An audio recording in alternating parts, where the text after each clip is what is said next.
Penyebab baku hantam anggota TNI dengan dua polisi lalu lintas di Ambon, viral. Sebuah video adu jotos anggota TNI dengan dua personel polisi lalu lintas di kota Ambon viral di media sosial sejak Rabu, tanggal 24 November tahun 2021, sore. Tampak dalam video berdurasi 26 detik itu, dua orang oknum polisi lalu lintas tengah baku hantam dengan seorang berseragam loreng TNI.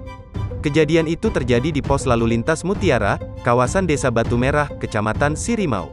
Aksi baku hantam itu sontak menjadi perhatian para pengguna jalan. Warga pun mengabadikan kejadian tersebut menggunakan kamera telepon genggam. Hingga kini belum diketahui pasti penyebab kejadian tersebut. Namun, dari info yang dihimpun, kasus tersebut telah ditangani oleh polisi militer.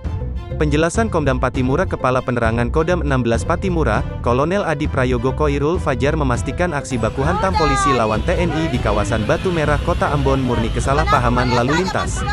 Itu kesalahpahaman berlalu lintas saja, sekarang sudah damai, kata Kapendam kepada tribunambon.com melalui sambungan telepon, Rabu, tanggal 24 November tahun 2021, malam. Lanjutnya, kejadian itu berakhir damai setelah mediasi kedua pihak di markas Pomdam 16 Patimura, Jalan Jenderal Ahmad Yani. Poinnya sudah aman, damai, ujarnya singkat.